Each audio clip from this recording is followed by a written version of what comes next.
اللہ الرحمن الرحیم الحمدللہ الذی جعلنا من المتمسکین بولایت امیر المؤمنین واولادہ المعصومین صلوات اللہ علیہم اجمعین الحمدللہ علی ما انعم وَلَهُ الشُّكْرُ عَلَى مَا أَلْهَمَ وَالثَّنَاءُ بِمَا قَدَّمَ وَالصَّلَاةُ وَالسَّلَامُ وَالتَّحِيَّةُ وَالْإِكْرَامُ عَلَى سَيِّدِنَا وَمَوْلَانَا حَبِيبِنَا وَحَبِيبِ قُلُوبِنَا شَفِيعِنَا أَبِي الْقَاسِمِ محمد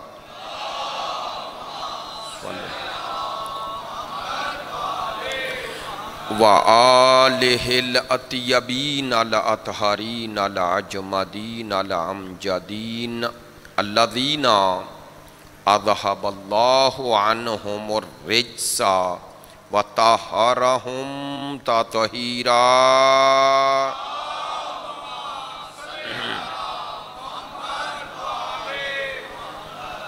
واللعنۃ الدائمۃ علی منکری فضائلہم وغاصبی حقوقہم من الآن الی قیام یوم الدین اما بعد فقد قال سبحانہ وتعالی فی کتابہ المجید بسم اللہ الرحمن الرحیم وجعلناہم ائمۃ یہدون بامرنا واوحینا الیہم فعل الخیرات واقام الصلاۃ وایتاء الزکاۃ وکانوا لنا عابدین صدق اللہ العلی العظیم ان اللہ وملائکتہ یصلون علی النبی یا ایہا الذین آمنوا صلوا علیہ وسلموا تسلیما صلی علیہ محمد. اب حاضرین سے گزارش ہے مرحوم سید عاشق حسین، سید امجد علی، سیدہ نواب بی بی، مرحومہ سیدہ ثنا نقوی، سیدہ سردار اور ان کے خاندان کے دیگر مرحومین کے لیے ایک مرتبہ سورہ فاتحہ اور 3 مرتبہ سورہ توحید کی تلاوت. بسم اللہ الرحمن الحمدللہ الرحمن الرحیم مالک یوم ایاک نعبد و ایاک نستعین اہدنا الصراط المستقیم صراط الذین انعمت علیہم. بسم اللہ الرحمن الرحیم قل هو اللہ احد اللہ الصمد لم یلد ولم یولد ولم. بسم اللہ الرحمن الرحیم قل هو اللہ احد اللہ الصمد لم یلد ولم یولد ولم یکن له کفوا احد. بسم اللہ الرحمن قل هو اللہ احد اللہ الصمد لم یلد ولم یولد ولم یکن له کفوا احد.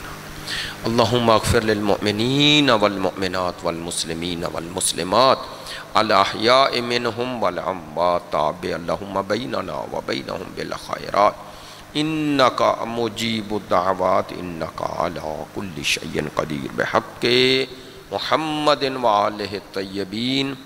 آپ حاضرین کی صحت و سلامتی کے لیے، مقامات مقدسہ کی حفاظت کے لیے، مجاہدین اسلام اور مدافعین حرم اہل بیت کی کامیابی و کامرانی کے لیے، دشمنان دین یزیدیت، ناصبیت، خارجیت کی نیستی و نابودی کے لیے، تعجیل ظہور امام زمان کے لیے، ہمارے ملک کے استحکام کے لیے، مریضوں کی شفا یابی کے لیے، آپ حاضرین کی تمام مشکلات میں آسانیوں کے لیے، علماء کرام، مراجع عظام، عزاداران سید الشہداء، محبین اہل بیت کی توفیقات خیر میں اضافے کے لیے، تمام دعاؤں کی قبولیت کے لیے بلند تر صلوات صلی علیہ محمد وآلہ. واجب الاحترام معزز و مکرم حاضرین مجلس، محبان اہل بیت، پیروان مکتب ولایت، عاشقان مکتب شہادت، سلسلہ گفتگو کی تیسری مجلس ہے۔ عنوان گفتگو جیسے کہ آپ مستحضر اور مطلع ہیں، امامت و ہدایت۔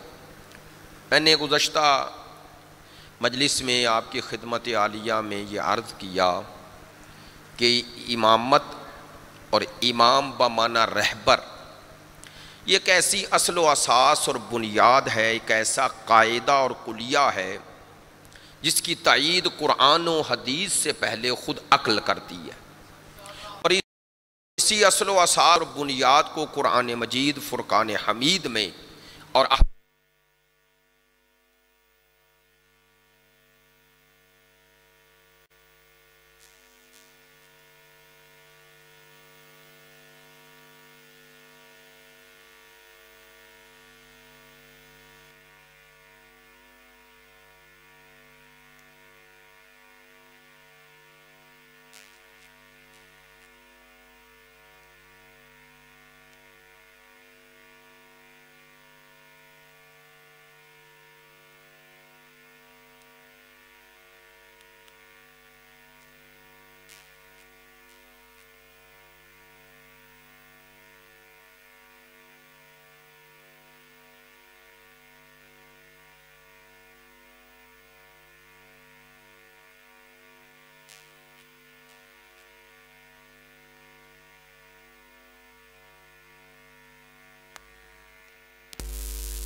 صلی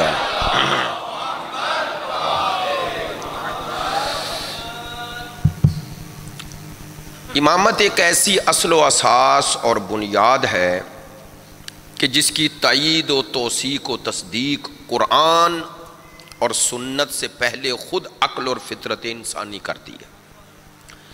اور میں نے کل کی مجلس میں یہ بھی عرض کیا کہ پروردگار عالمین نے ائمہ خدا کے ساتھ، یعنی وہ امام اور رہبر جنہیں ہدایت کے لیے بنایا، جب انسان ان کی ہدایت کے دائرے سے نکلتا ہے اور ہٹ درمی اور بیجا مخالفت اور ان بیانات اور آیات کا انکار کرتا ہے، تو پروردگار فرماتا ہے پھر اس کی اسی ہٹ درمی کی بدولت میں اسے اس کے حال پہ چھوڑ دیتا ہوں، اور اسی حال پہ چھوڑنے کو ہی ایک عذاب کی قسم کہا گیا ہے۔ یعنی اللہ کے عذاب میں سے، اللہ کی ناراضگی میں سے ایک ناراضگی انسان کو اس کے حال پہ چھوڑ دینا ہے۔ حال پہ چھوڑنے سے مراد یعنی پروردگار فرماتا ہے ان کی ہٹ درمی کی بدولت ان میں وہ جو پلٹنے کی صلاحیت انہوں نے ختم کر لی، تو اب وہی قیامت تک کے لیے ان انسانوں کے لیے ایک عبرت کا نشان بھی ہے، اور وہ لوگ جو انہی کے پیچھے چل رہے ہیں ان کے لیے ایک معنی میں یہ بھی ان کے رہبر بن گئے ہیں۔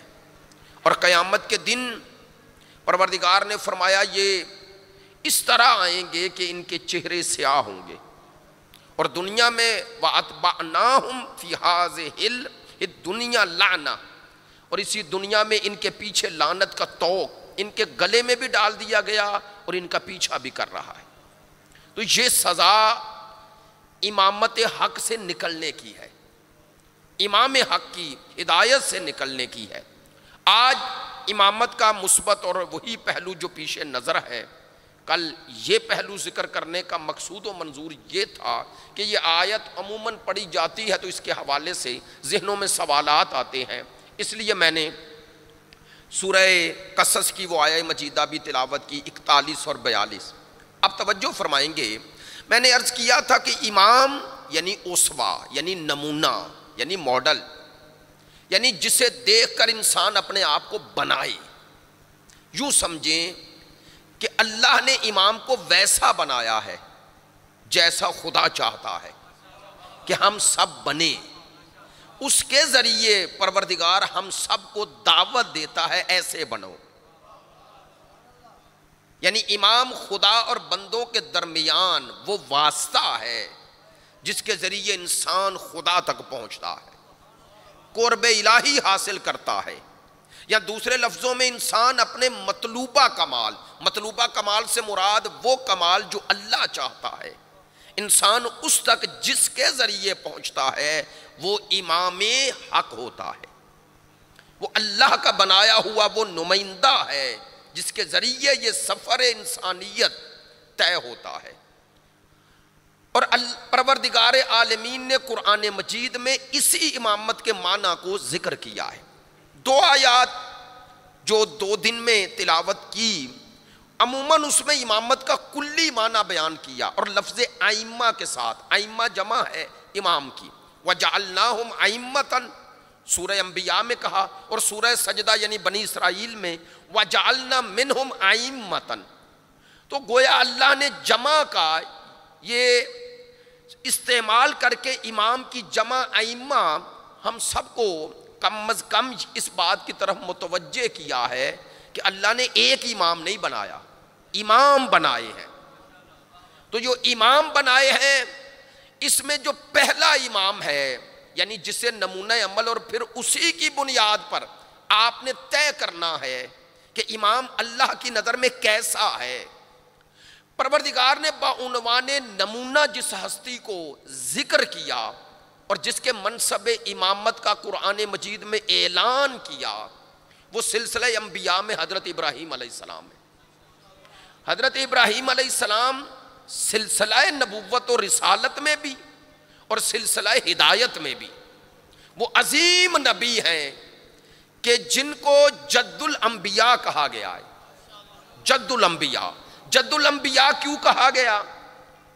علماء فرماتے ہیں کہ یہ جو انبیاء الہی کا سلسلہ حضرت ابراہیم کے بعد چلا، ایک ان کے فرزند ارجمند حضرت اسماعیل ہیں اور دوسرے حضرت اسحاق ہیں، اور آپ جانتے ہیں کہ حضرت اسماعیل پہلے میں بعنوان فرزند عطا ہوئے، حضرت اسحاق آخر عمر میں، لیکن حضرت اسحاق کے بیٹے ہیں حضرت یعقوب، اور یہ جو بنی اسرائیل کہا جاتا ہے، اسرائیل حضرت یعقوب کا بعض نے کہا لقب ہے، بعض نے کہا نہیں، عبرانی زبان میں ان کا نام ہے۔ بنی کا معنی یعنی بیٹے، تو یہ جو بنی اسرائیل کے سارے انبیاء ہیں، میں قوم بنی اسرائیل کی بات نہیں کر رہا، بنی اسرائیل میں جتنے انبیاء ہیں ان کا شجرہ نسب حضرت یعقوب تک پہنچتا ہے، اور حضرت یعقوب ڈائریکٹ بیٹے ہیں حضرت اسحاق کے، اور حضرت اسحاق بلا واسطہ فرزند ہیں حضرت ابراہیم کے۔ اس معنی میں کہا جاتا ہے کہ بنی اسرائیل کے سارے انبیاء ان کی بنیاد اور اساس حضرت ابراہیم ہے، اس لیے جد الانبیاء اس معنی میں بھی۔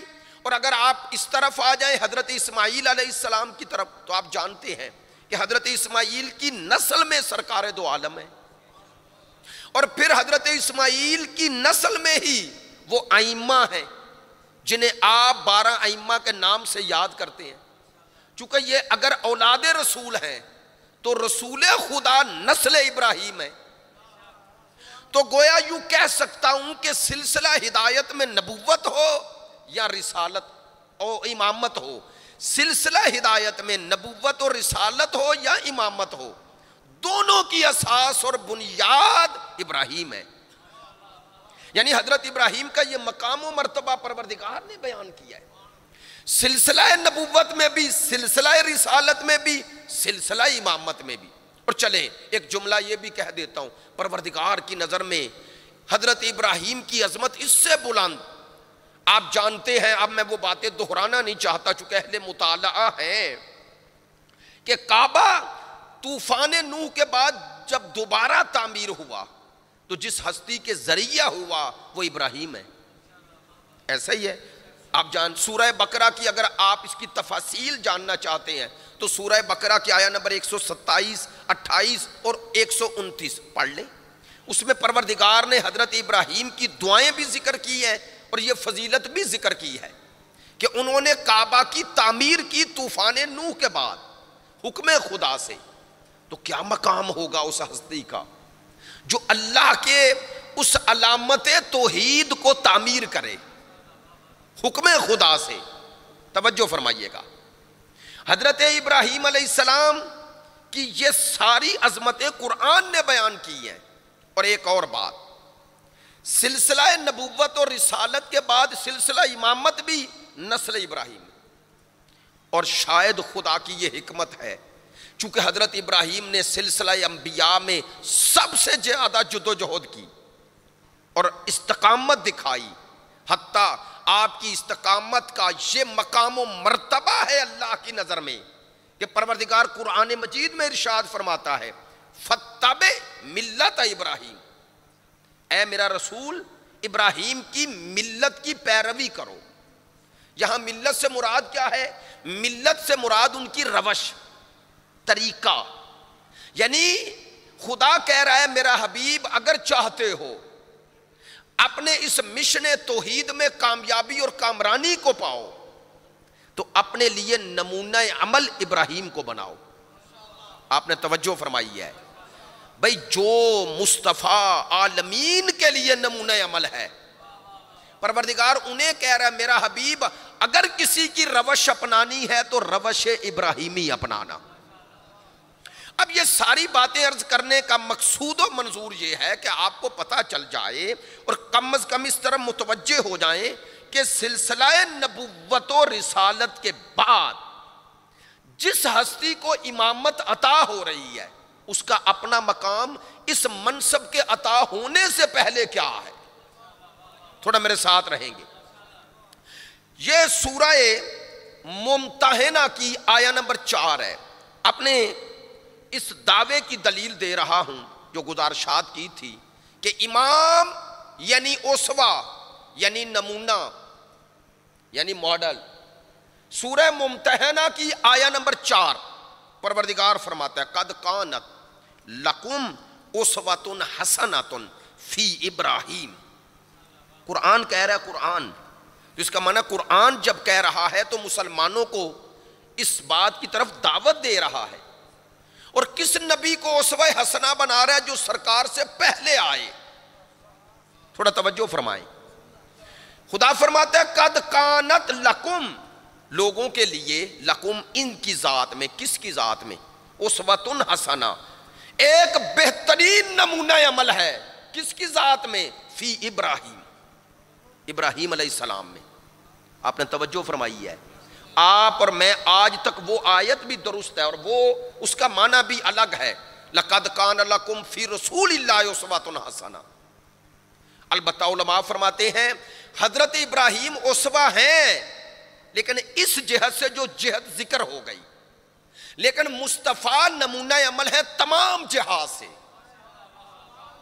یہ فرق ذہن میں رہے، لیکن پھر بھی یہ کہنے کا حق رکھتا ہوں اس ہستی کا مقام کیا ہوگا کہ جو سرکار سے ہزاروں سال پہلے، سینکڑوں نہیں، ہزاروں سال پہلے گزر گئی، اور پروردگار امت مصطفیٰ کے لیے اسی ابراہیم کو نمونہ عمل بنا رہا ہے۔ تو یہ نمونہ عمل بنانے کا کوئی مقصود و منظور تھا یا نہیں؟ پروردگار کے کچھ پیش نظر تھا یا نہیں؟ توجہ فرمائیں، توجہ فرمائیں۔ اسی لیے پہلے ابراہیم علیہ السلام کو نمونہ عمل بنایا، اسوہ بنایا، پھر ان کی امامت کا اعلان کیا۔ تھوڑا توجہ فرمائیں، پھر امامت کا اعلان کیا۔ اب آپ نے توجہ فرمانی اور میرے ساتھ رہنا ہے۔ سورہ ممتحنہ آیہ نمبر 4 پھر دہرا رہا ہوں، قد کانت لکم اسوۃ حسنۃ فی ابراہیم، تمہارے لیے ابراہیم کی ذات میں اور اس پہلو سے جو ذکر ہوگا تمہارے لیے وہ نمونہ عمل ہے، بہترین حسنہ، بہترین اسوہ ہے، نمونہ ہے۔ بس ابراہیم لے بھائی، خداوند متعال نے حضرت ابراہیم کا ہی مقام اس آیت میں بیان نہیں کیا بلکہ ان لوگوں کا مقام بھی بیان کر دیا جن کا ذکر آ رہا ہے۔ کون ہے وہ؟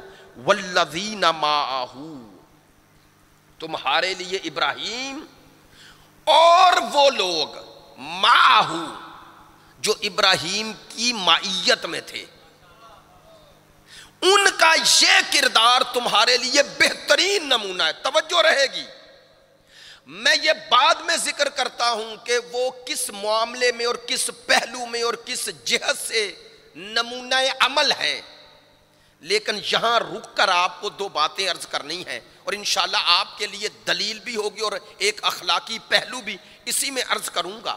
توجہ فرمائیں گے، پروردگار نے حضرت ابراہیم علیہ السلام کو نمونہ عمل، بہترین نمونہ کہنے کے بعد کہا والذین معہ، وہ تمہارے لیے نمونہ ہے بہترین جو ابراہیم معہ، ابراہیم کے ساتھ ہیں، معیت میں ہے۔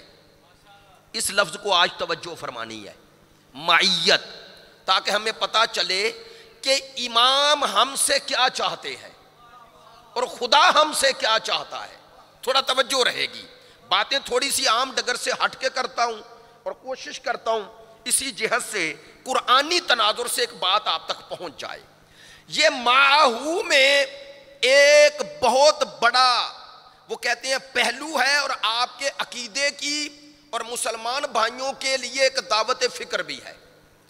وہ کیا ہے؟ اب آئیں، اس آیت کو پڑھا ہے تو دوسری آیت بھی پڑھتا ہوں جو عموماً مسلمان بھائیوں کی زبان سے سنی ہے، اور تکفیری شیعہ پر طعن و تشنیع کے لیے بھی اس آیت کو بڑا دہراتے ہیں۔ سورہ فتح کی آیہ نمبر 29 آخری آیت ہے۔ سورہ فتح قرآن مجید کا 48واں سورہ ہے، 48، اور اس کی آخری آیت ہے، آخری آیت نمبر 29، ٹوٹل اس کی 29 آیتیں۔ توجہ فرمائیں گے، یہ آیت پڑھوں گا تو آپ میرے ساتھ ہو جائیں گے۔ محمد رسول اللہ والذین معہ اشداء علی الکفار ورحماء بینہم۔ ابھی اتنی ہی آیت پڑھتا ہوں، توجہ رہے۔ حضرت ابراہیم کو اللہ نے بہترین نمونہ بنایا اور بعد میں ان کا ذکر کیا، وہ لوگ معہو جو ابراہیم کی معیت میں ہیں۔ تھوڑا میں بار بار جو بات دہرا رہا ہوں، چونکہ عربی کا لفظ ہے، یہ نوجوان بھائیوں کے لیے تاکہ مانوس ہو جائیں۔ اس آیت میں بھی لفظ معہو، یہ ذہن میں رکھنا ہے، میم عین ہے، معہو۔ اس آیت میں سورہ فتح کی آیہ نمبر 29 میں بھی کیا فرمایا؟ محمد رسول اللہ، محمد صلی اللہ علیہ وآلہ وسلم۔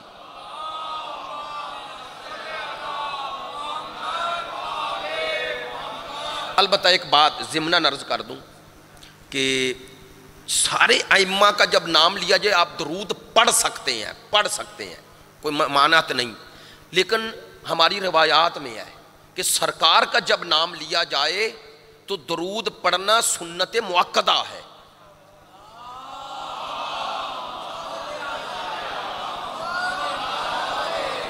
بعض ہمارے مراجع تو وجوب کی حد تک بھی کہتے ہیں سرکار کے نام پر، باقی ائمہ کے نام پر مستحب کہتے ہیں، ایت اللہ خوئی غالباً، لیکن مستحب تو سب کہتے ہیں کہ مستحب مؤکد ہے، سرکار کا نام آئے، نام نامی البتہ آئے، ان کا کوئی لقب نہ آئے، جس طرح میں ابھی کہہ رہا ہوں سرکار دو عالم، رسالت مآب، اس طرح نہیں۔ جب نام نامی جو قرآن میں آیا لیا گیا، محمد رسول اللہ صلی علی محمد وآل محمد وعجل فرج، اللہ کے رسول ہیں، اور والذین معہ، جو ان کے ساتھ ہیں، وہ لوگ معہ، یہ لفظ معاب ذہن میں رکھنا ہے، معہ۔ قرآن نے معہ کہہ کے، اب میں نے اس کا آسان لفظوں میں کرنا ہے تاکہ سب میرے ساتھ ہو جائیں۔ دو لفظ میں عموماً استعمال کرتا ہوں، ایک ہوتا ہے پاس ہونا، ایک ہوتا ہے ساتھ ہونا، دونوں میں فرق ہے۔ اہل زبان میری بات کی تائید کریں گے، میں مثال دوں گا، اور اہل زبان اردو دام میری بات کی اگر درست کہوں۔ ایک ہے پاس سے مراد قریب ہونا، قریب، ایک ہے پاس ہونا، ایک ہے ساتھ ہونا، فرق ہے، فرق ہے۔ کیسے؟ دیکھیں میں گفتگو کر رہا ہوں نا، یا کوئی بھی گفتگو کرے اور لوگ اس کی گفتگو کو سمجھیں، جو سمجھ رہے ہیں وہ ساتھ ہیں، چاہے وہ آخر پہ بیٹھا ہو، دور بیٹھا ہو، ساتھ ہے۔ حتیٰ وہ بھی جو اس کیمرے کے ذریعے یا میڈیا کے ذریعے سن رہا ہے، اگر سمجھ رہا ہے وہ ساتھ ہے، اگرچہ بود مکانی بھی رکھتا ہو، لیکن اگر میرے ساتھ ہم آہنگ ہے تو دور ہو کے بھی نزدیک ہے، لیکن وہ نزدیکی مکانی نہیں، وہ نزدیکی فکری ہے، میرے نظریے میں میرے ساتھ ہے. ایک ہے ساتھ اور ایک ہے پاس. جنہیں سمجھ نہیں آ رہی وہ پاس ہو کے بھی ساتھ نہیں. ایسا ہے یا نہیں؟ چلو دونوں کے لیے دو لفظ بولے جاتے ہیں اور اسے میری خطابت نہ سمجھنا. میں حوالہ اس لیے دیتا ہوں جامعۃ المنتظر میں، اور ظاہر ہے علماء کرام بھی، اگرچہ مجھے نہیں معلوم کوئی آتا ہے یا نہیں، لیکن اگر بات پہنچ بھی جائے تو بات مستند تو ہو کسی حد تک، اور اس کی میں دلیل بھی دے دیتا ہوں.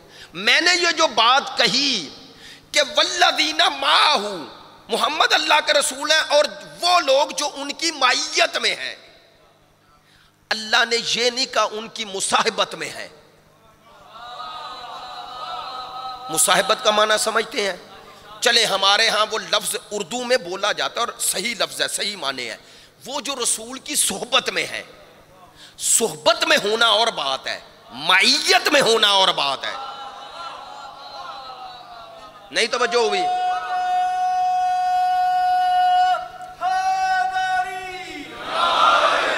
ایک صلوات بلند آواز سے پڑھیں، اور ایسی صلوات کہ جس سے پتہ چلے کہ میری بات پہنچ رہی ہے.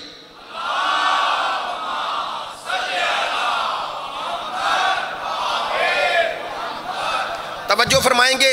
میں نہیں چاہتا کہ روزانہ بات طویل ہو جائے، اور انشاءاللہ محدود وقت کے اندر ہی جتنا میرے پیش نظر ہے بات آپ تک پہنچ جاؤ. والذین معہ، میں کیوں کہنا چاہ رہا ہوں؟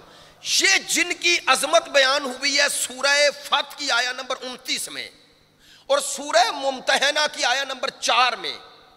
وہاں حضرت ابراہیم کے ساتھ ان لوگوں کا ذکر ہوا ہے جو معیت میں ہے، اور یہاں بھی اللہ نے ان کی عظمت بیان کی ہے جو معیت مصطفیٰ میں ہے.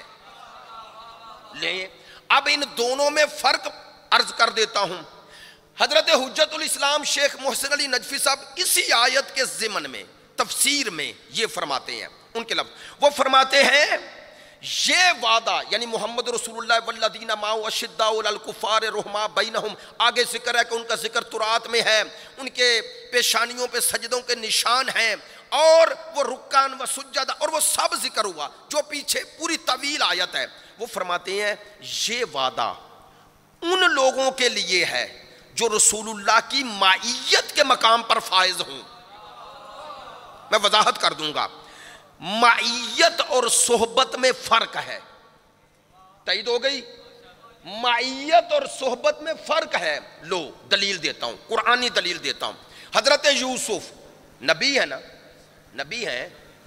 حضرت یوسف زندان میں ہے، زندان میں، اور زندان میں دو اور ساتھی ساتھ ہیں اور دونوں مسلمان نہیں. حضرت یوسف کو نبی نہیں مانتے. اپنے اپنے خواب کا ذکر کیا تو حضرت یوسف علیہ السلام نے جس الفاظ سے انہیں پکارا قرآن نے ذکر کر دیا.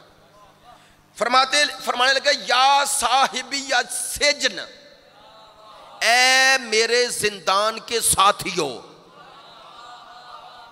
صاحب کہا، معیت نہیں کہا. آپ نے توجہ نہیں فرمائی، معذرت چاہتا ہوں. تھوڑا ان باتوں کو توجہ فرمایا کریں. ان کے پیچھے ایک بہت بڑا مسئلہ حل کر رہا ہوں. کہنا کیا چاہتا ہوں، چلو بات اگر واضح کر کے پہنچ جائے. نوجوانوں کی اکثریت ہے اس طرح کا جملہ کہنے کی، آپ کے لیے کوشش کر رہا ہوں. کہنا یہ چاہتا ہوں کہ صرف کسی بزرگ ہستی کی صحبت میں چلے جانے سے کوئی بافضیلت نہیں بن جاتا. اس کی محفل میں چلے جانے سے فضیلت نہیں ملتی جب تک اس کی محفل میں جا کے وہ نہ کرے جو وہ چاہتا ہے. توجہ ہے؟ چلیں یہ کہنا یا صاحبی السجن، اے میرے زندان کے ساتھیوں. معیت نہیں کہا، معیت نہیں کہا چونکہ وہ معیت میں تھے نہیں، وہ صحبت میں تھے، مصاحبت میں تھے. جو میں نے لفظ کہا ہے پاس تھے، ساتھ نہیں. وہ پاس تھے، ساتھ نہیں تھے. اسی لیے کبھی آپ یہ نہیں کہتے ان ربی یصاحبنی، میرا رب میرا ساتھی ہے.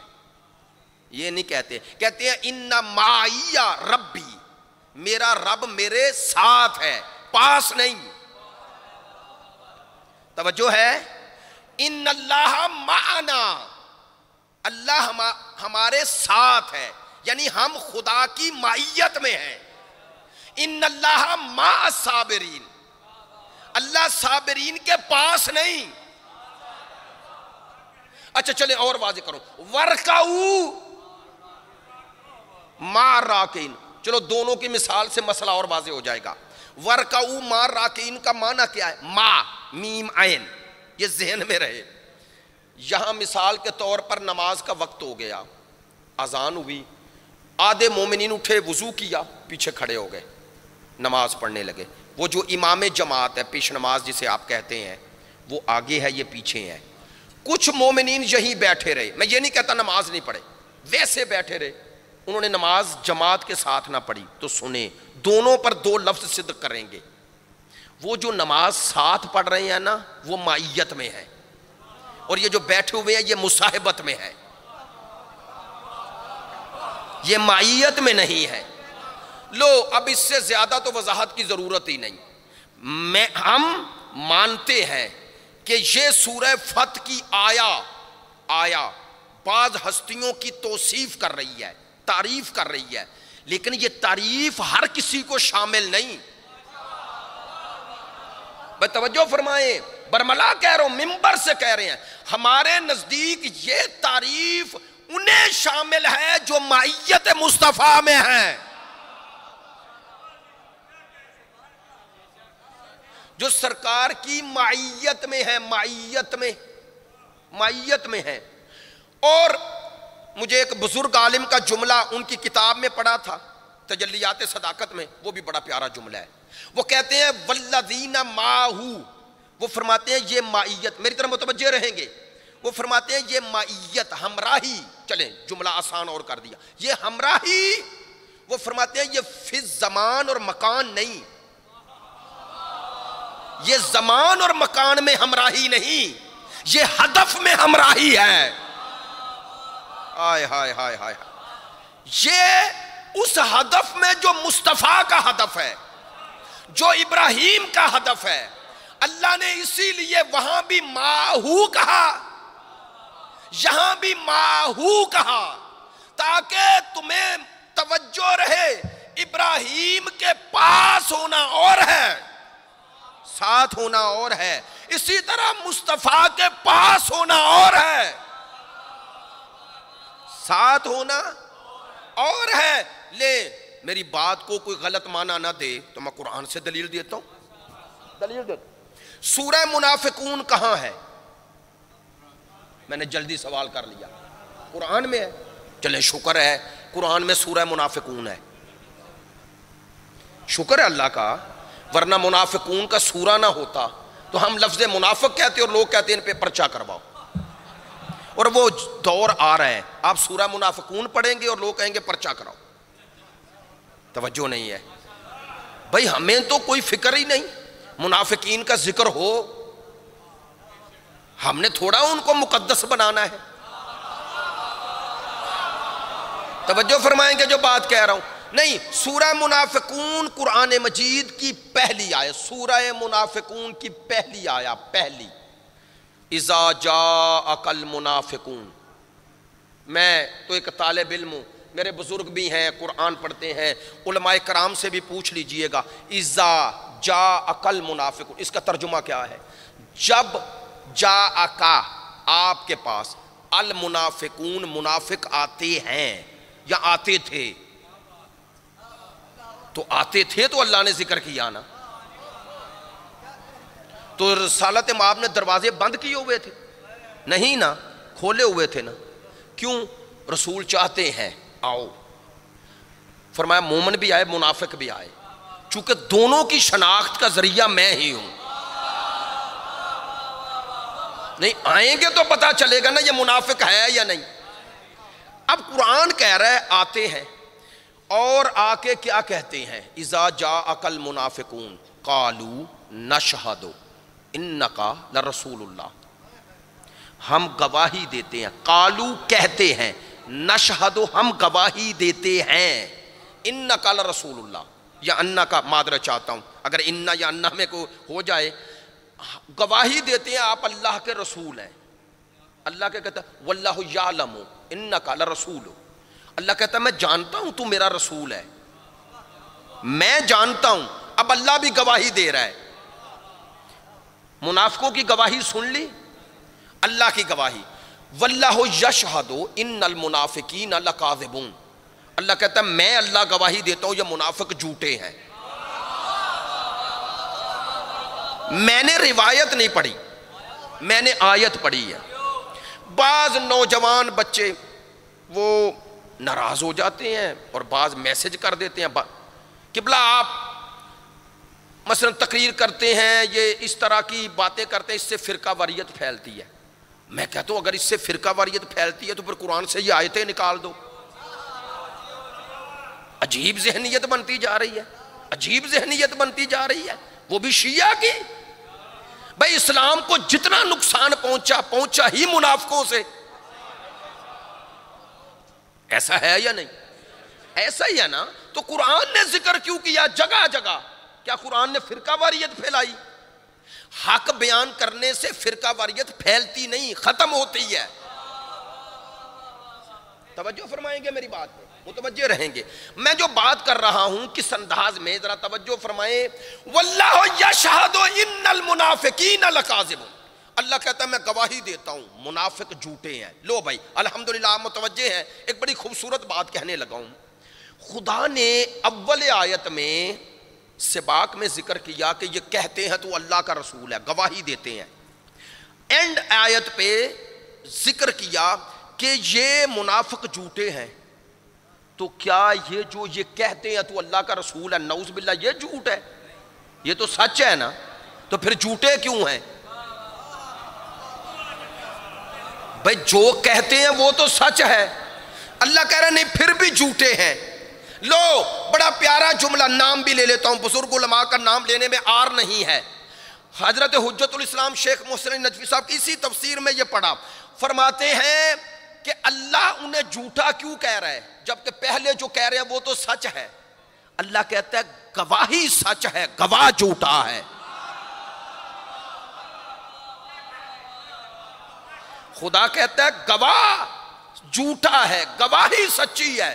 میں نے اس جملے کی وضاحت نہیں کرنی اور کہہ کے گزر جانا ہے۔ سچی گواہی بھی فائدہ تب دیتی ہے جب گواہ سچا ہو۔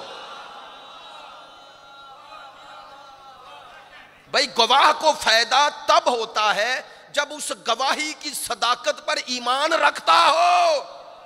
اگر گواہی کی صداقت پہ ایمان نہیں رکھتا تو جھوٹا ہے۔ اچھا یہ جھوٹے ہیں اس میں نہیں کہ جو کہہ رہے ہیں، بڑی توجہ رکھنی ہے، توجہ رکھنی ہے۔ والذین معہو، معیت، معیت میں اور مصاحبت میں فرق ہے، اور دلیل دے رہا ہوں۔ منافق سب کے نزدیک رسول خدا کے پاس تھے، ساتھ نہیں۔ وہ معیت میں تو شامل نہیں نا، مصاحبت میں ہے یا نہیں ہے نا؟ بھائی آئے خدا کہہ رہا ہے یہ جھوٹے ہیں، تو جھوٹے کس میں ہیں؟ آپ تک بات پہنچ گئی ہے، ایک جملہ کہنے کی اجازت چاہتا ہوں۔ یہ جھوٹے کس میں ہے؟ اللہ کہتا ہے جو کہتے ہیں جو زبان سے، دل سے اس پہ یقین نہیں۔ چونکہ دل سے اس پر یقین نہیں تو جھوٹے ہیں۔ میں کچھ کہہ رہا ہوں، میں زبان سے بندہ کہہ بھی دے، کہیں پر بھی کہہ دے، مصطفیٰ کے لیے کہہ دے یا وسیع مصطفیٰ کے لیے کہہ دے، چلے شکر ہے۔ توجہ فرمائیں، بات آگے بڑھاتا ہوں۔ ہاں اس سے زیادہ اس جملے پہ بولیں بھی نہیں ورنہ میرا بولنا بند نہ ہو جائے۔ توجہ فرمائیں جو کہہ رہا ہوں، یہ جھوٹے ہیں۔ جھوٹے ہیں کس میں جھوٹے ہیں؟ خدا کہہ رہا ہے جو دل میں ہے وہ زبان پہ نہیں، اور جو زبان پہ ہے وہ۔ لو بھائی آج یہ جملہ کہنے کی اجازت چاہتا اور کل وضاحت کر دوں گا۔ منافق دل سے کافر ہے، زبان سے اظہار اسلام کر رہا ہے، ایسا ہی ہے نا؟ آسان لفظوں میں کہوں، اس کے دل میں کفر ہے نا، زبان پہ اسلام ہے۔ تو یہ اس نے کفر اندر چھپایا ہوا ہے. وہ کافر کس کی نسبت ہے؟ خدا اور مصطفیٰ کی نسبت. بندہ کافر تبھی ہوتا ہے نا، خدا اور مصطفیٰ کی نسبت کافر ہے، اور اس کفر کو چھپایا ہوا ہے. اللہ نے اسی لیے قرآن میں جگہ جگہ منافقوں کا ذکر کیا ہے، چونکہ یہ چھپا ہوا دشمن ہے، یہ زیادہ خطرناک ہے نا. تو اس کا کفر ہے اندر چھپا ہوا.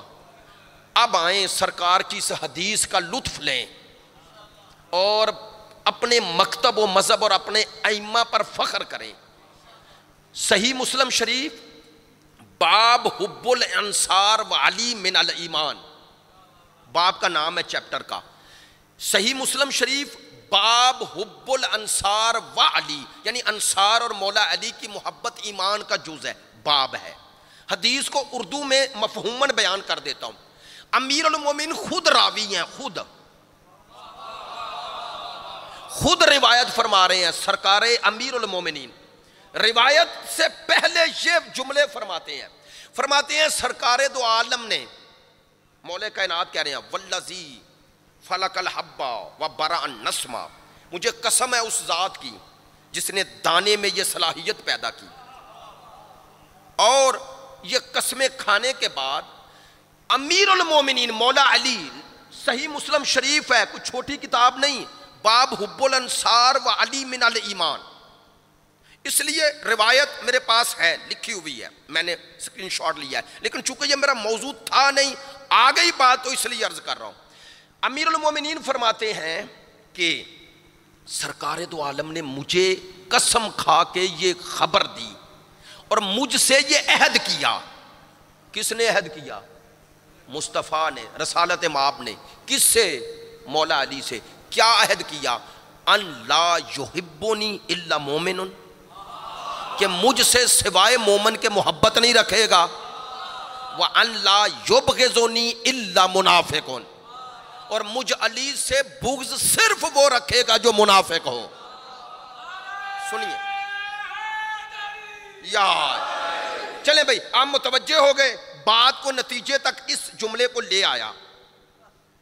آپ اور میں بھی اسی تناظر میں سوچتا تھا، لیکن تھوڑا سا اس پہلو کو دیکھا، علماء کی دلیل پڑھی تو یہ پہلو زیادہ خوبصورت ہے اور یہی درست ہے. امیر المومنین فرما رہے ہیں سرکار نے فرمایا کہ مجھ علی سے محبت نہیں رکھے گا مگر مومن، اور مجھ علی سے بغض نہیں رکھے گا مگر منافق. ان دونوں جملوں سے کیا سمجھ میں آ رہا ہے؟ میں عرض کرتا ہوں، اگر درست کہوں تو تائید فرمائیں. امیر المومنین فرما رہے ہیں سرکار نے فرمایا مجھ علی سے محبت وہ رکھے گا جو مومن ہوگا. میں یہ کہنا چاہتا ہوں جس کے دل میں ایمان ہو وہی علی سے محبت رکھے گا. اور امیر المومنین فرماتے ہیں سرکار نے فرمایا کہ تجھ علی سے بغض وہی رکھے گا جو منافق ہوگا. میں کہنا کیا چاہ رہا ہوں؟ کہنا یہ چاہ رہا ہوں مت سمجھنا کہ مولا علی سے بغض رکھ کر کوئی منافق بنتا ہے، یعنی وہ پہلے منافق نہیں ہوتا. نہ، قرآن نے بتایا منافق پہلے بن جاتا ہے. کب؟ جب خدا اور مصطفیٰ کا دل سے اقرار نہیں کرتا. کہنا کیا چاہتا ہوں، برملا کہہ رہا ہوں، وہ منافق چھپا ہوا مسلمانوں میں کافر ہے یا نہیں؟ تو اس نے اپنا کفر چھپا لیا. وہ کفر کس کی نسبت ہے؟ خدا اور مصطفیٰ کی نسبت. سننا، وہ اللہ اور اللہ کے رسول کا دشمن ہے اور اس دشمنی کو چھپا لیا.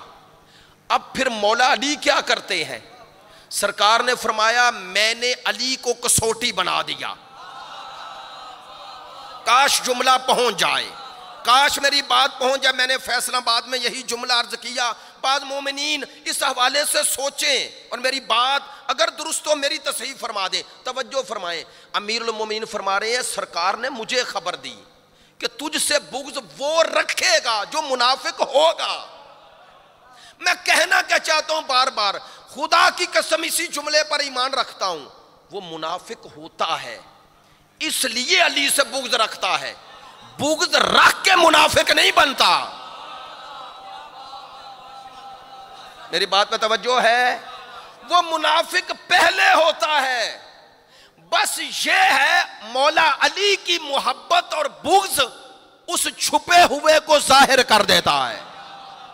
تو کہہ دوں جملہ، مجھے فخر ہے ایسے امام پر جو قیامت تک کے لیے اللہ اور رسول کے چھپے ہوئے دشمن کو بے نقاب کر دے، اسے علی کہتے ہیں۔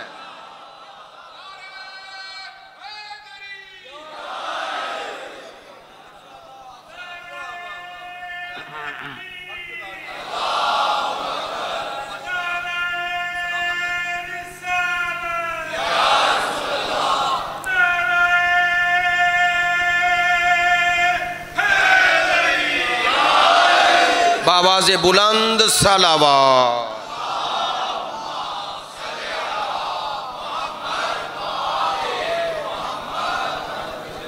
متوجہ ہے انشاءاللہ؟ نہیں، میں منبر سے خدا کی قسم جن نے علی سے بغض رکھا، مت سمجھو وہ خدا اور مصطفیٰ کو مان رہے تھے، ان کی مشکل علی تھا۔ نہ، علی اسی کی مشکل بنتا ہے جس کی مشکل خدا و مصطفیٰ ہو۔ آئے ہائے ہائے ہائے ہائے، نہیں ممبر سے کہہ رہا ہوں، ہمارے ممبروں سے بھی یہ ترویج ہوئی کہ بھئی اللہ اور رسول کو تو مانتا، علی کو نہیں مانتا۔ نہ، علی کو وہی نہیں مانتا۔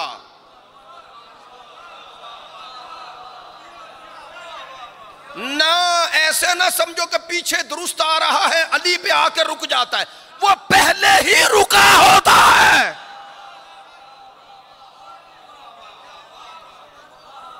ہاں ایسا ہے مولا کائنات کے ساتھ۔ توجہ، جملہ بدل رہا ہوں، خدا کی قسم علی کی محبت اسی کے دل میں آتی ہے جس کے دل میں خدا و مصطفیٰ کی محبت ہو۔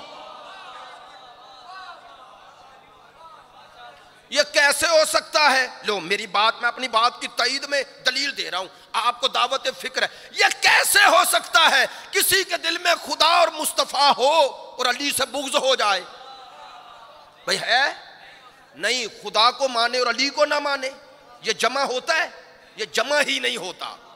تو جمع نہیں ہوتا اس کا معنی کہ پہلے ہی خدا و مصطفیٰ کا دشمن تھا، اس دشمنی کو چھپایا ہوا تھا۔ اللہ نے علی کو ایسی عظمت دی ہے کہ یہ خدا اور مصطفیٰ کا دشمن چھپتا ہی نہیں ہے، اور یہ ہر دور میں ظاہر تب ہوتا ہے جب علی کا ذکر چھیڑو۔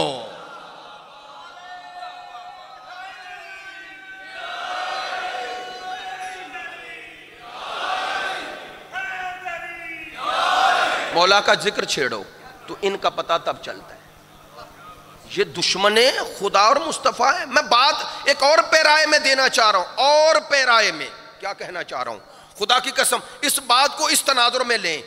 میں صرف بعنوان شیعہ یہ بات نہیں کہنا چاہتا، وسعت دے رہا ہوں۔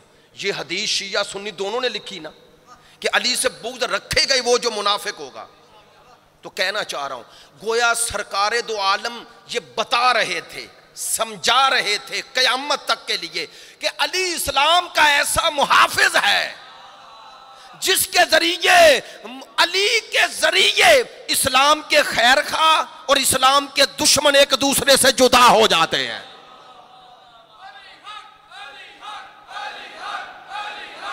اسلام کے دشمن، بآواز بلند صلوات۔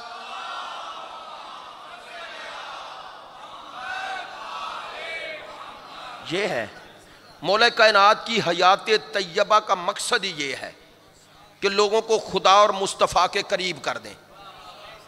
یہ خدا اور مصطفیٰ سے دور کرنے نہیں آئے۔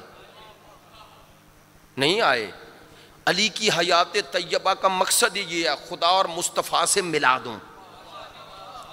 دوں۔ اسی لیے تو کلمے میں بھی کہتے ہو علی ولی اللہ وصی رسول اللہ و خلیفہ۔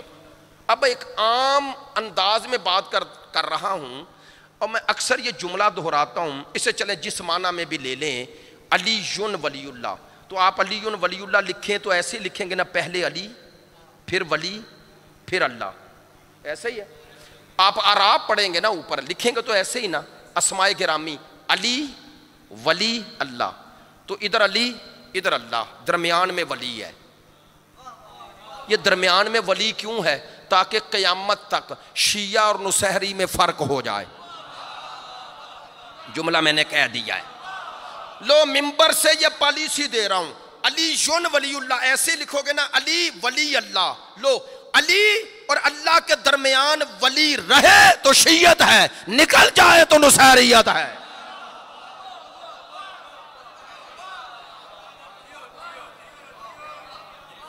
علی مولا کائنات تو قیامت تک, لو بھی ایک جملہ اور کہہ رہا ہوں, مولا کائنات تو قیامت تک صرف منافق کی شناخت کا ذریعہ نہیں, حقیقی توحید پرست اور جھوٹے توحید پرست میں بھی شناخت کا ذریعہ ہے. ہاں, یہ اپنے مکتب کی بنیاد اور اساس اسی نقطے پہ باقی رہے. علی اور اللہ کا تعلق ولایت والا ہے, علی یون ولی اللہ ہے, یہ ولی درمیان میں رہے تاکہ علی اور اللہ کے درمیان جو اس تعلق کی بنیاد ہے وہ باقی رہے, باقی رہے. یہ ولایت کا رشتہ ٹوٹ جائے اور علی اللہ ہو جائے تو نہ اللہ ملا نہ علی ملا, نہیں ملے گا. علی تب ملے گا جب ولی اللہ مانو. ہاں, اور آپ جانتے ہیں, علماء سے پوچھ لیجئے گا, ایسے پڑھو گے نا علی ولی اللہ کا ترجمہ کیا کرو گے؟ علی اللہ کے ولی ہیں, تو کس کے ولی ہیں؟ اللہ. مولا علی کو نسبت دے رہے ہو اللہ کے ساتھ, ولایت والی. تو آپ اگر مجھ سے پوچھیں آپ کہاں سے پڑھے تو میں کہوں گا فلاں سے. تو جس کی طرف نسبت دوں گا وہ یا رتبے میں یا وجود میں مجھ سے پہلے ہوگا. اگر مجھ سے پہلے نہیں تو میں اس سے کیا پڑھا؟ تو آپ کہہ رہے ہو علی اللہ کے ولی ہیں, تو جس کے علی ولی ہیں وہ پہلے ہے, وہ پہلے ہے. کہنا کیا چاہتا ہوں, علی یون ولی اللہ, علی اللہ کے ولی ہیں. تو علی اللہ کے ولی ہیں یہ تب قبول ہے جب پہلے اللہ کو ویسا مانو جیسا علی منوا رہا ہے, ایسا مانو. اور وصی رسول اللہ و خلیفتہ بلا فصل.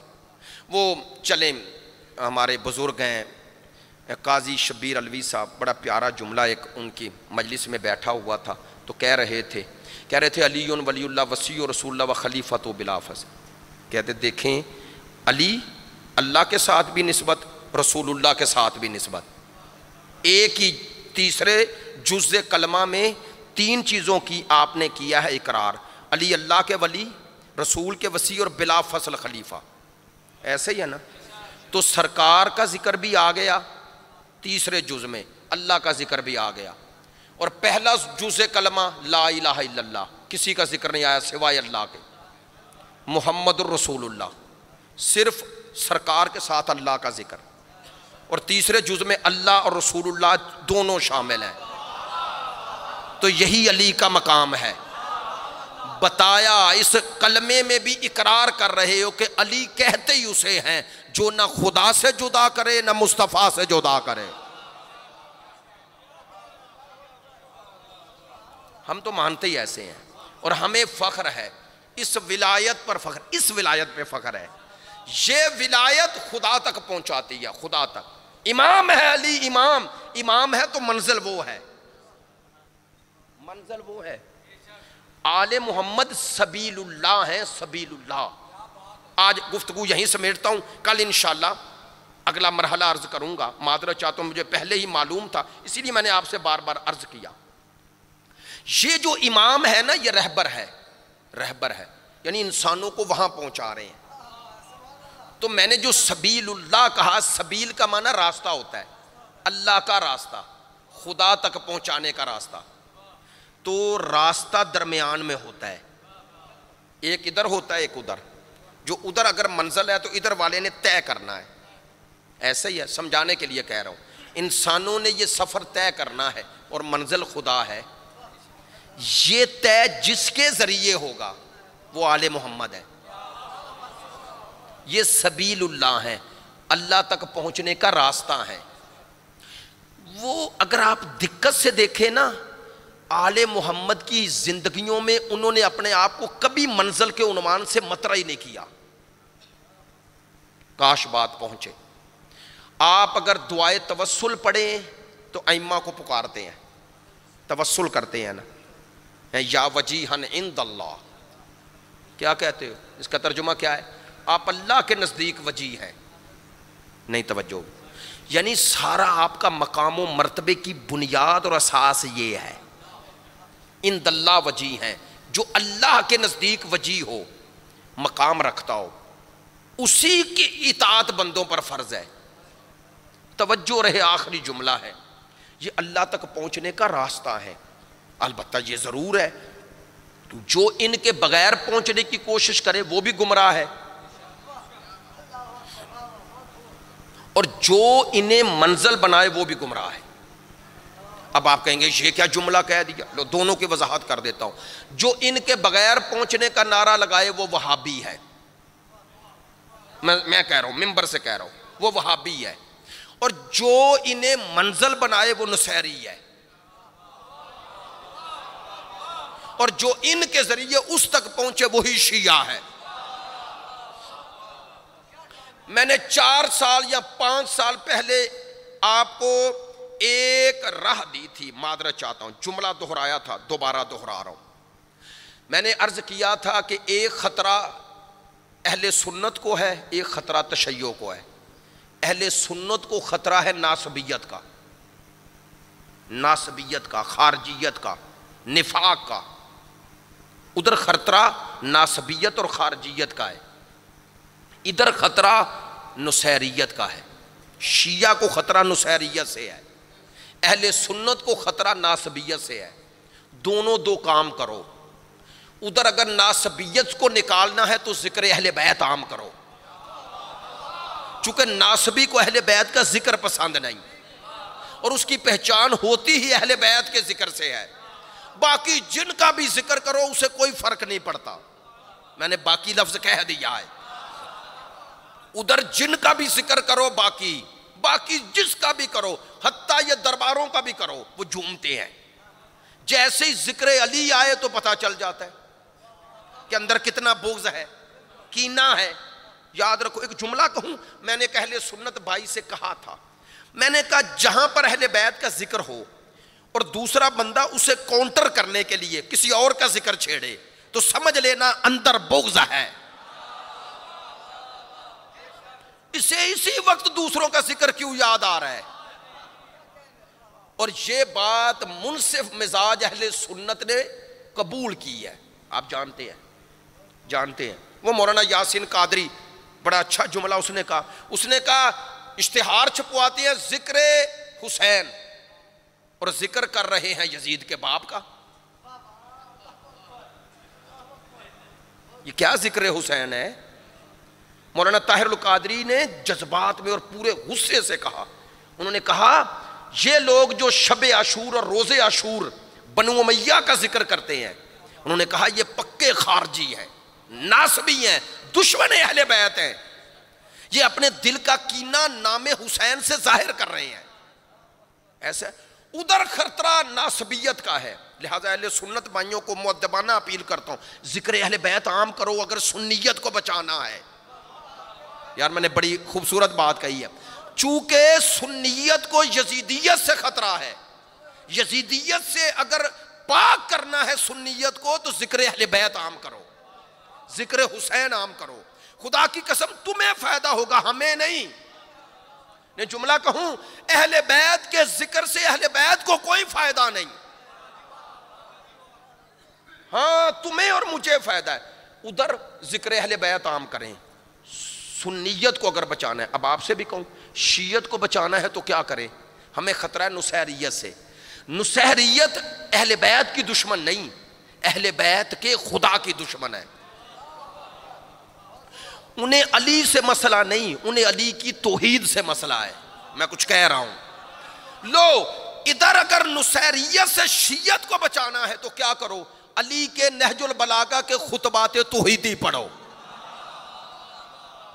اگلا جملہ کہوں، اگر آپ نے شیعت کو نصیریت سے، اور ایک جملہ اور دہرا دیتا ہوں، اور وہابیت سے بچانا ہے تو دو کام کرو، دعائے توسل بھی پڑھو، دعائے کمیل بھی پڑھو۔ کہہ دوں جملہ، جسے دعائے توسل سے تکلیف ہو سمجھنا وہابی ہے، جسے دعائے کمیل سے تکلیف ہو سمجھنا نصیری ہے۔ توجہ ہے؟ نصیریت کو دور کرنا ہے تو علی کی زبان سے، آل محمد کی زبان سے، امام سجاد کی زبان سے ذکر توحید عام کرو۔ ہاں، صحیفہ سجادیہ پڑھو، مولا علی کے خطبات توحیدی پڑھو۔ آپ جانتے ہیں نہج البلاغہ مولا کے خطبات ہیں نا، اور مولا نے اکثر و بیشتر خطبے رسول خدا کے بعد دیے ہیں، بلکہ اکثر نہیں، سارے خطبے۔ سرکار کی حیات طیبہ میں مولا علی نے ایک خطبہ بھی نہیں دیا۔ نہیں توجہ ہوئی؟ بہت بڑا جملہ ہے۔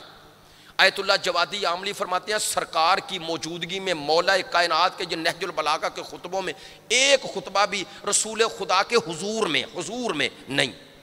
کہتے ہیں کیوں نہیں؟ کیا مولا علی میں اہلیت نہیں تھی؟ اہلیت تھی، پھر بھی خطبہ نہیں دیا۔ کیوں؟ مقام ادب مصطفیٰ ہے۔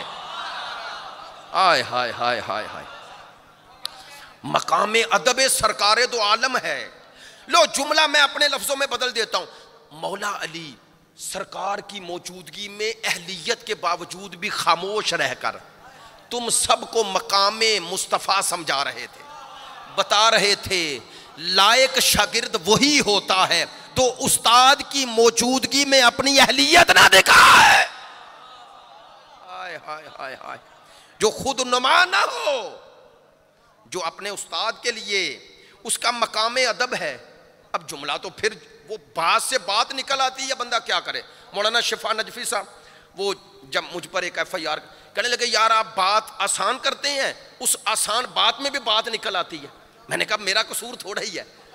اب میں کہہ رہا ہوں علی وہ ہیں، مولا علی وہ ہیں جو سرکار کی موجودگی میں نہیں بولتے، آسان لفظوں میں کہہ دیا۔ کیوں؟ مقام ادب ہے۔ جنہوں نے اس علی سے مصطفیٰ لیا ہو وہ کسی اور کو کیسے مانے؟ جن کی نظر میں مقام مصطفیٰ یہ ہے کہ مرتضی باب مدینہ العلم ہو کر بھی خاموش ہے، خاموش ہے، گفتگو نہیں کر رہے، چونکہ مقام ادب ہے۔ لو آج کی گفتگو کا خلاصہ، آپ اور میں پابند ہیں، انہیں امام ماننا ہے نا، ان کے ذریعے ہدایت پانی ہے۔ وہ قافلہ سالار انسانیت پردہ غیبت میں ہے، وہ انسانوں کی باطنی ہدایت کرتا ہے، باطنی ہدایت کرتے ہیں۔ خوش قسمت ہو تمہیں ایسے امام ملے۔ میں ایسے ہی نہیں کہہ رہا، شیعہ ہوں اس لیے کہہ رہا ہوں، چیلنج کرتا ہوں، ممبر سے چیلنج کرتا ہوں، سب کو کہتا ہوں اگر ہم غلط کہہ رہے ہیں تو آؤ تردید کرو۔ آپ کو یاد ہوگا میں نے یہیں یہ جملہ عرض کیا تھا کہ وہ حسنین بھائی جانتے ہوں گے، وہ ہمارے دوست ہیں، انگلینڈ میں رہتے ہیں، وہ کہتے ہیں میری ایک اہل سنت سے گفتگو شروع ہو گئی، خلافت میں بات آ گئی، کہتے ہیں میں نے کہا اس اہل سنت بھائی سے بحث نہیں کرنی، تو اس نے کہا پھر کیا کرنا ہے؟ کہتے ہیں میں اٹھا اپنے گھر سے نہج البلاغہ لائی، اس کو دے دی، میں نے کہا لے جاؤ 15 دن پڑھو، میرا دعویٰ ہے کہ یہ میرے مولا علی کا کلام ہے، اس میں جتنے خطبے توحید پر ہیں نا انہیں الگ کرو، اور جنہیں منوانا چاہتے ہو ان کا ایک خطبہ ایسا لاؤ۔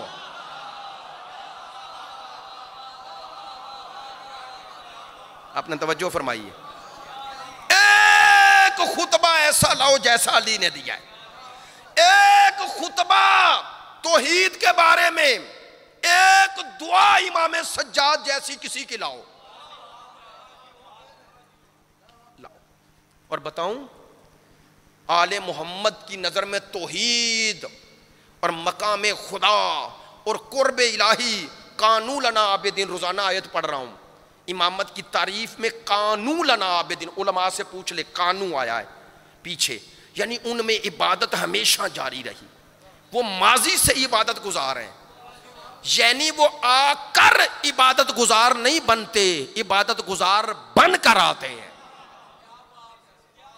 یہ ہوائی باتیں نہیں، بہار کی روایتیں پڑھیں، امام جیسے ہی دنیا میں قدم رکھتا ہے پہلا قدم تو اپنا سر سجدے میں رکھ دیتا ہے.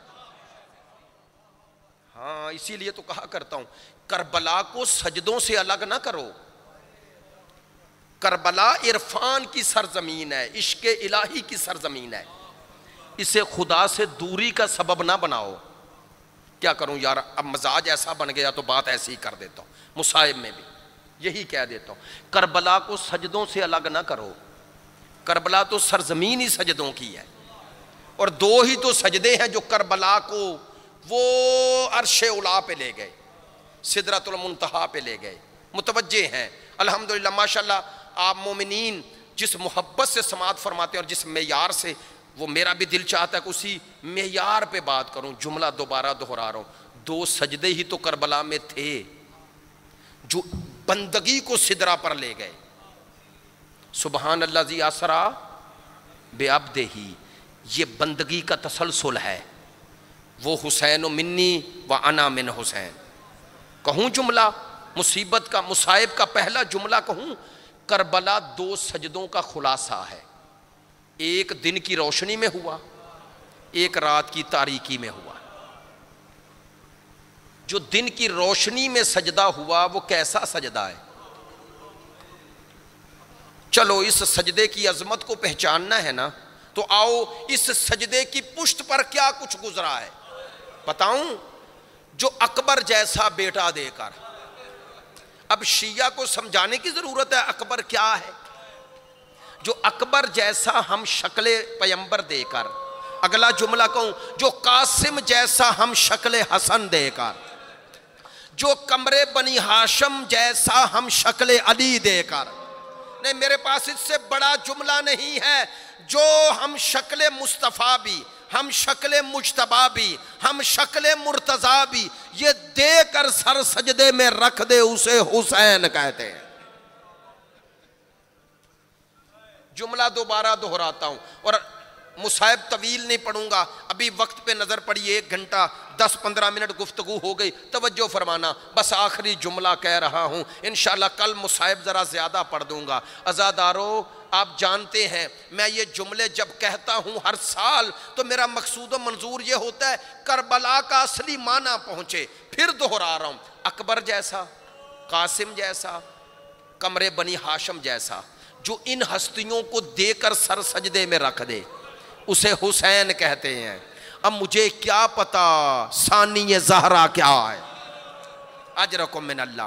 میں کیسے کہوں کہ علی کی بیٹی کیا ہے اگر علی کا بیٹا ایسا ہے؟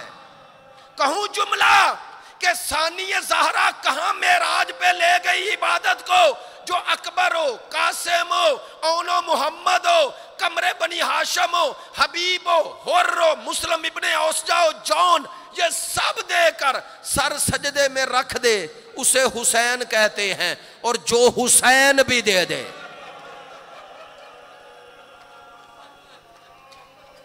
جو حسین بھی دے دے، ہاتھ جوڑ کے جملہ سخت ہے، جو ماں زہرا کی چادر لٹا گا،